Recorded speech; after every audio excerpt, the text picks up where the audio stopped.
Amigos, son las 7:15 en todo el país. Estamos de vuelta para hablar de temas económicos, claro. Vamos a hablar sobre este tema importante que hace a quienes comercian, ¿no es cierto?, en el desaguadero, en las fronteras del país, y naturalmente van buscando productos para poder desarrollar su actividad laboral, comercial, y se ven impedidos. ¿Por qué? Por la falta de dólares por un lado, y ahora se tropiezan con otro elemento. Cuando van al Perú andan buscando soles. ¿Por qué? Porque es un puente, se dice, para acceder a el dólar, que está por las nubes en estos momentos. Pero hablemos del tema con propiedad.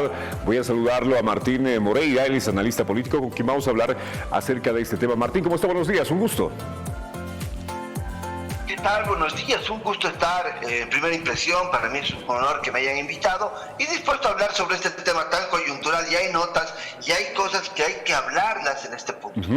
Así es, Martín. A ver, ¿cómo entendemos esta lógica? El boliviano se caracteriza por, digamos, vivir del comercio, ¿no? Va, cruza fronteras en muchos casos, trae mercadería, la negocia en gran parte del país. Había un movimiento interesante en ese sentido y particularmente se decía las mujeres son las que llevan las riendas de esta actividad y son prósperas. Hoy por hoy entiendo que están teniendo complicaciones por no poder, primero, acceder al dólar porque no hay, y dos, que tienen que ir a comprar dólares para poder acceder a, soles para acceder a dólares. Es todo un proceso que tienen que hacer que naturalmente perjudica esta actividad económica.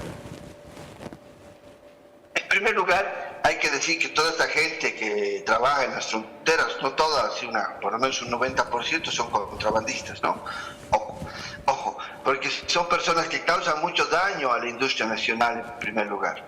En segundo lugar, estas personas llevan bolivianos, compran soles, con los soles acceden a los dólares, meten de forma ilegal los dólares y los trafican en el mercado negro.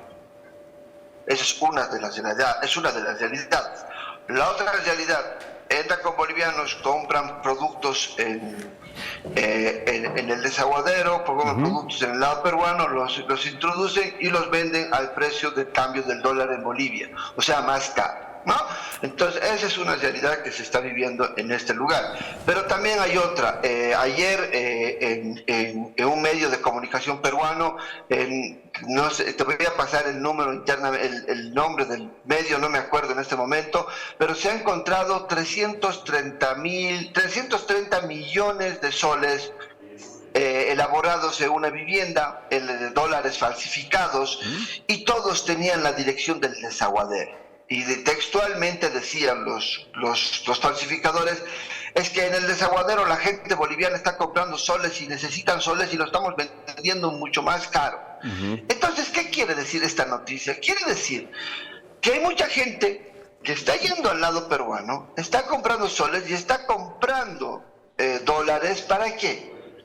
No para traer los productos, porque en Perú los productos alimenticios están más caros. Entonces, ¿para qué? Para traer los dólares aquí de forma de contrabando y poder traficarlos en el mercado negro boliviano. Esa es una realidad. Dos, la otra realidad que se vive en la frontera del Perú, no es para hablar más o decir que estas señoras no... Se tienen que ganar la vida como todos los bolivianos, pero de esa manera no, porque estás rompiendo temas económicos muy fuertes, estás afectando a la mayoría de la población. Y es lo que pasa con el contrabando. Hay un 2% que se hace rico y el 98% del país sufre las consecuencias. Ese es el contrabando a la inversa. ¿Cómo salen los productos? Yo he estado en desaguadero y he visto con mis ojos el tráfico que se hace. O sea, soy testigo de esto, porque tenía que verlo. También tenemos que decir que hay otro tipo de contrabando aún más lesivo para el país, que mucho oro está saliendo de la frontera boliviana al lado peruano. Estamos hablando del lado peruano, para que en el Perú lo vendan el oro, incluso paguen impuestos. Cooperativas bolivianas auríferas llevan el oro de forma ilegal a Perú y en Perú pagan el impuesto de 19%, pagan el impuesto. Y aquí en Bolivia no quieren pagar el 5%, pero sí en el Perú pagan el 19% para exportar, para que les den dólares. Entonces, estamos realmente en una situación muy complicada, donde el contrabando a la inversa, o el contrabando que entra o que sale, nos está causando muchísimo daño, tanto a la industria nacional como a los bolsillos o los indicadores de precio al consumidor. Entonces estamos en una situación donde por decir, no están realizando sus actividades normalmente los contrabandistas, entonces es complicado, porque esos dólares que, ojo, que entran ilegalmente, hacen un daño tremendo. ¿Por qué? Porque te entran al mercado, te lo venden a 10, 10.50 y te sigue empujando para que siga creciendo el mercado negro. Si no hubiera de esa manera dólares y estos dólares bajarían, la demanda ha bajado, eso es lo bueno. Entonces por eso tenemos un dólar en 10 bolivianos. Esperemos que entre mayor cantidad de dólares por la apertura plena de comercio exterior, más la ventanilla única de comercio exterior, perdón la redundancia, más el CDI, el certificado de devolución impositiva, que asegura el 70% de las exportaciones entren al sistema financiero, mayor liquidez, menor demanda, y estos problemas que tenemos ahorita en la frontera peruana, valorizando el sol en contra del boliviano, van a acabar. Ahora, Martín, ¿es necesariamente malo el contrabando? En algún momento, y te lo digo por qué, o te lo pregunto por qué, en algún momento escuchaba a un analista decir que gracias al contrabando podríamos mantener los precios un tanto bajos, digamos, ¿no?, de los productos, porque había contrabando en aquel entonces que venía de Argentina, un país donde los productos estaban absolutamente bajos. Entonces, de alguna forma eso decía, ¿no?, aligeraba un poquito los precios en el mercado y podía la gente de a pie, la gente más necesitada, acceder a productos que de repente en otros tiempos no podía comprarlos. Entonces, te preguntaba, ¿por eso es necesariamente malo el contrabando? Es muy malo, porque esas veces que la gente, los bolivianos, todos, me incluyo, todos los bolivianos, hemos comprado productos de contrabando. Pero es totalmente malo, porque tú cuando comprabas el dulce de leche, o comprabas el arroz brillante de Brasil, o comprabas los fideos de otro lado, o comprabas la avena, o comprabas un montón de productos que venían, o la leche, o la crema de leche, o el dulce de leche de otros productos, tú estabas matando una industria nacional. Tú estabas matando una empresa boliviana que generaba empleos. Nosotros estábamos asesinando nuestra industria y estábamos asesinando a nuestros inversores. Y eso era a nuestros emprendedores, los estábamos sacando del mercado. Entonces era muy malo, pero nadie nos dábamos cuenta. Pero en esta situación, cuando tú ves el desastre que hemos causado con nuestras empresas y de nuestros emprendedores por las pérdidas millonarias que hemos tenido, y cuando tú ves que ya no tienes precios diferenciales más baratos, tienes que consumir lo nuestro, que está realmente barato, pero ahora la gente de los otros países empieza a demandar nuestro producto, y creo que es una lección aprendida. La lección aprendida tiene que ser textual. Para el gobierno, para los bolivianos, hay una ley de militarización, tiene que volverse una ley de militarización para toda la vida. ¿Has visto la frontera de Chile? Te controlan hasta la ropa interior que estás metiendo, perdón la vulgaridad, pero te controlan así. Te controlan así, de esa manera, porque no dejan que entre ningún producto a su país. En Bolivia puedes meter todo a la frontera boliviana. Entonces, creo que esta militarización, este control que tiene que haber en todas las fronteras, va a permitir, uno, reafirmar la industria nacional. Dos, va a permitir que no salgan productos de Bolivia, y eso va a permitir que se asegurarice el mercado interno para el abastecimiento de las personas. Y tres, algo fundamental, que vamos a poder decomisar todo el oro que sale del país.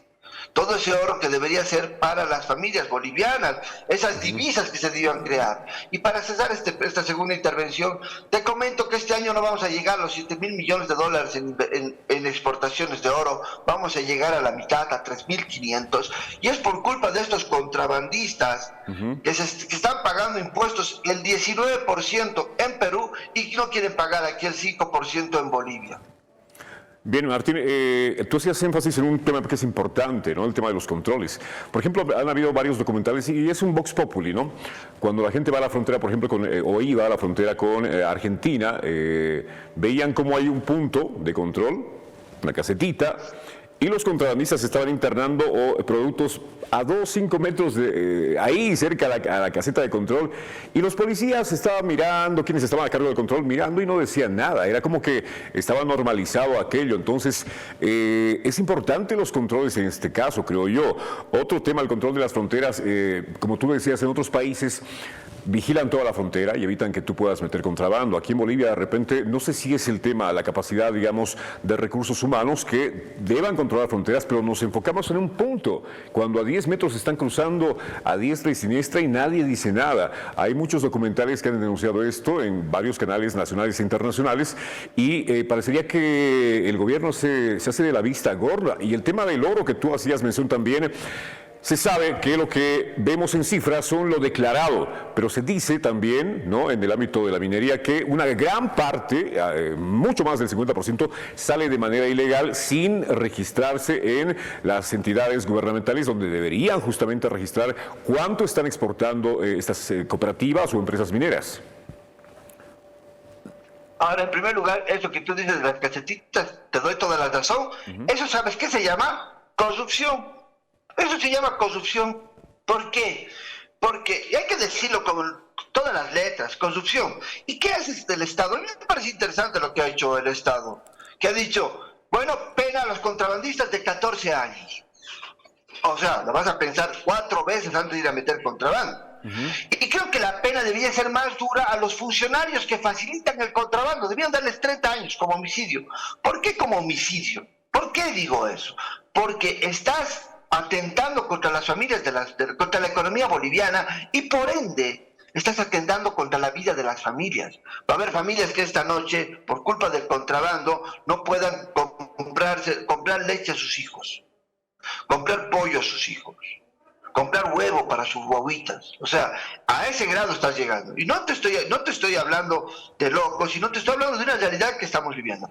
Creo que la militarización, más el tema de sentar precedente en el castigo es necesario, con penas muy duras. Ayer me ha dado mucha alegría ver 5 camiones de contrabando que estaban entrando al país, detenidos y incautados. 6 camiones que estaban saliendo a Perú, detenidos y incautados. Un camión con 330.000 bolivianos en huevo, detenidos.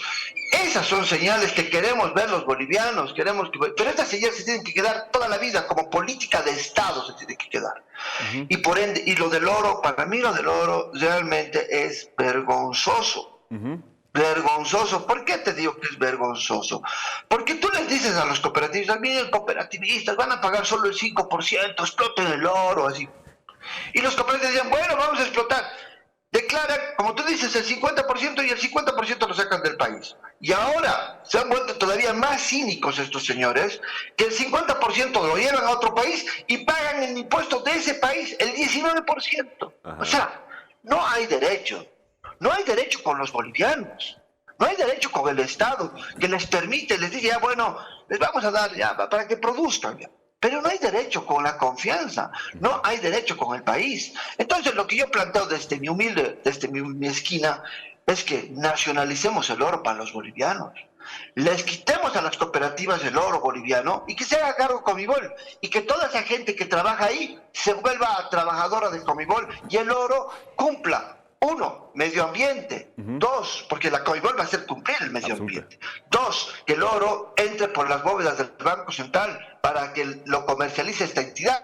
Y 3, esas divisas se queden ¿en dónde? En Bolivia, para el beneficio de los bolivianos, no para un puñado de un 3% de ladrones, perdón la palabra, que están llevándose el oro de Bolivia al beneficio de 4, 5, 6 familias que son dueñas de estas cuadrículas que tenemos en la frontera en el departamento de La Paz, en el departamento de Beni. Lastimosamente esta realidad está pasando.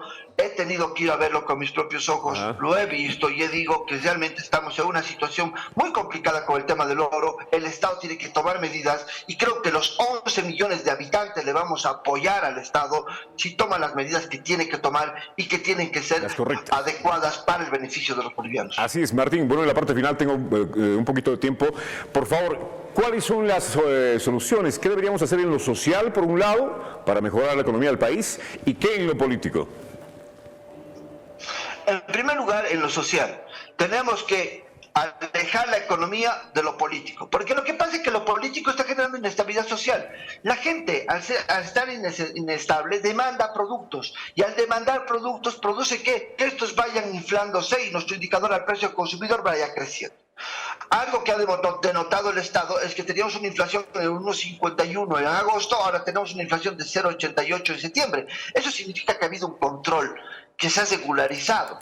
Pero si hubiéramos subido, en vez de bajar en septiembre a 0,88, hubiéramos subido a 2%, ojo, eso ya no se retrocede. Pero el Estado ha sido muy capo, muy ecuánime en aplicar políticas de regulación para lograr bajar a 0,88. Con el control llegaremos a 0,3, 0,5. Esperemos en octubre. Pero también tenemos que decir que cuando lo político y la excesiva politización y esta amenaza, te voy a bloquear, voy a marchar, voy a cancelar toda la producción, voy a bloquear los créditos en el Parlamento, como este crédito de los 75 millones de dólares y los 250 millones de dólares Bien. para incendios que los asambleístas dicen no es prioridad, no es prioridad. Ese tipo de cosas producen inestabilidad social en el país. Entonces, alejemos la política de la economía, trabajemos juntos económicamente. En lo político, aunque se peleen, pero en lo económico, por favor, no, porque nos atenta a nosotros, a nuestras familias bolivianas. Bien, te mando un abrazo, Martín. Gracias como siempre por compartir con nosotros tu experiencia y tu conocimiento en materia económica. Un abrazo, buen día y buen fin de semana. Muchas gracias, muy agradecido por la entrevista, que tengan una excelente jornada y muchas gracias a toda la gente que ha visto Primera Impresión. Un abrazo, Martín.